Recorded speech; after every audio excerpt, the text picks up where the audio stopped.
Oke, pada bagian yang kedua ini kita akan membahas tentang kompetitif strategi. Jadi di sini kita akan mendefinisikan apa yang dimaksud dengan kompetitif strategi dan tujuan. Kenapa suatu organisasi atau perusahaan itu membutuhkan suatu kompetitif strategi. Oke, selanjutnya kita akan membahas tentang definisi kompetitif strategi. Namun sebelum kita membahas tentang apa itu kompetitif strategi, kita perlu memahami terlebih dahulu apa yang disebut dengan competitive advantage. Competitive advantage itu merupakan atribut yang dimiliki oleh suatu organisasi sehingga bisa memungkinkan organisasi itu untuk mengungguli kompetitornya. Itu yang disebut dengan competitive advantage. Sedangkan apa yang dimaksud dengan competitive strategi? Kompetitif strategi berarti suatu strategi yang memungkinkan suatu organisasi untuk bisa mengungguli kompetitornya. Itu yang disebut dengan kompetitif strategi. Nah, sekarang kenapa suatu perusahaan itu memerlukan kompetitif strategi? Setidaknya kita memahami ada 3 tujuan ya, kenapa perusahaan memerlukan kompetitif strategi. Yang pertama, tujuan dari kompetitif strategi adalah dengan melakukan analisis kompetitif strategi, maka organisasi akan memahami posisi dari organisasi dengan industri yang mana organisasi tersebut berjalan ya. Yang kedua, untuk mengetahui evolusi dari industri dari sebuah organisasi tersebut, dan yang ketiga adalah mengetahui faktor-faktor yang dapat mempengaruhi sebuah organisasi. Oke, jadi untuk memahami bagaimana suatu penyusunan strategi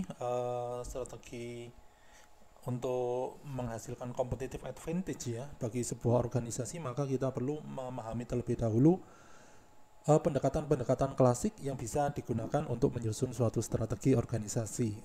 Yang pertama adalah Wheel of Competitive Strategy. Nah, di dalam Wheel of Competitive Strategy seperti yang telah diilustrasikan pada slide, terdapat lingkaran besar dan lingkaran kecil yang ada di dalam lingkaran besar ini ya. Lingkaran kecil yang ada di dalam lingkaran besar merepresentasikan tujuan dari sebuah organisasi atau goals, yang mana goals mendefinisikan bagaimana suatu organisasi itu bisa berkompetisi secara dengan kompetitornya, dan yang kedua adalah bagaimana suatu objektif itu bisa dihasilkan atau bisa dicapai oleh suatu organisasi. Nah, bagaimana goal ini bisa tercapai? Maka di sini ada policy yang harus disusun atau yang harus dibuat oleh suatu organisasi.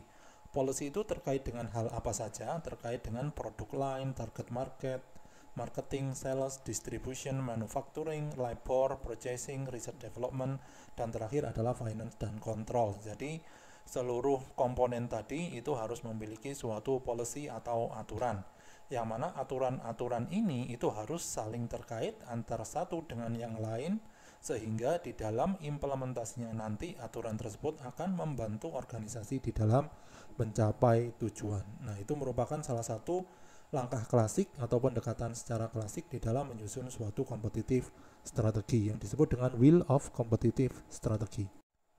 Oke, pendekatan klasik yang kedua di sini adalah pada konteks dari formulasi strategi ya. Jadi pada formulasi strategi di sini, kalau misalkan kita lihat dari ilustrasi yang ada di depan atau yang ada di slide, pada bagian sebelah kiri,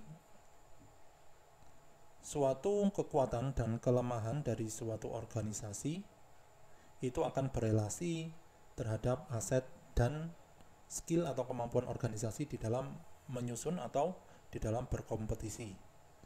Nah, strength dan weakness ini itu akan terkait atau berkaitan atau berhubungan dengan bagaimana suatu organisasi memiliki value atau nilai yang dipegang oleh staff atau orang yang ada di dalam sebuah organisasi. Nah, kelebihan dan kelemahan suatu organisasi serta value yang ada di dalam organisasi itu akan menentukan faktor internal dari penyusunan strategi pada suatu organisasi ya. Jadi di sini akan menentukan faktor internal penyusunan organisasi penyusunan strategi suatu organisasi. Sedangkan apa yang bisa menentukan faktor-faktor eksternal setidaknya ada dua. Yang pertama adalah opportunity atau peluang yang ada di dalam industri, dan threat atau ancaman. Ancaman bisa dilihat dari ekonomi dan teknis, ancaman ekonomi dan teknis. Dan yang kedua itu adalah tentang faktor sosial ya.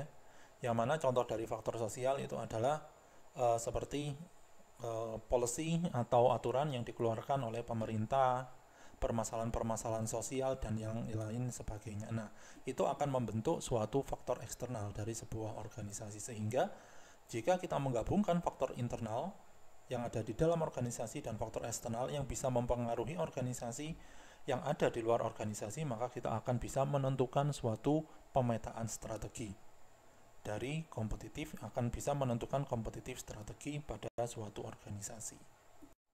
Oke, seperti yang sudah kita pahami pada slide sebelumnya, jadi untuk bisa membentuk suatu kompetitif strategi, maka setidaknya ada dua hal yang perlu untuk dipahami terlebih dahulu. Yang pertama adalah analisis eksternal atau faktor eksternal yang bisa mempengaruhi organisasi, dan yang kedua adalah analisis faktor-faktor internal yang bisa mempengaruhi suatu organisasi. Nah, analisis faktor internal itu merepresentasikan atau menjawab suatu pertanyaan, yaitu apa yang bisa dilakukan oleh bisnis sekarang ini.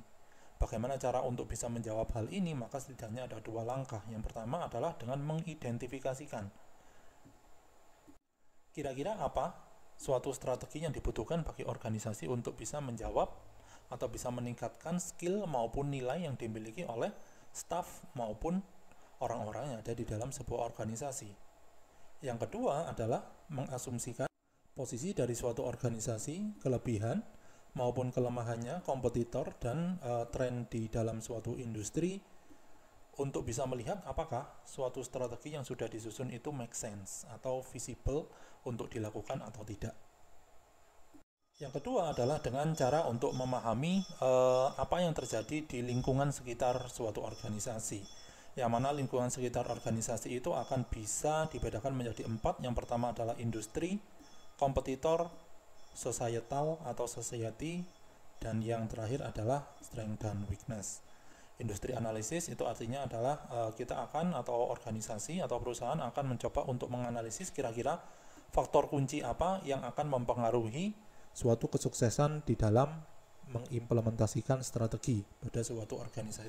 Itu yang disebut dengan industri analisis. Kompetitor analisis di sini akan mendefinisikan kira-kira potensial customer-nya dari suatu organisasi seperti apa, dan kira-kira langkah ke depan dari customer atau kompetitor ini seperti apa.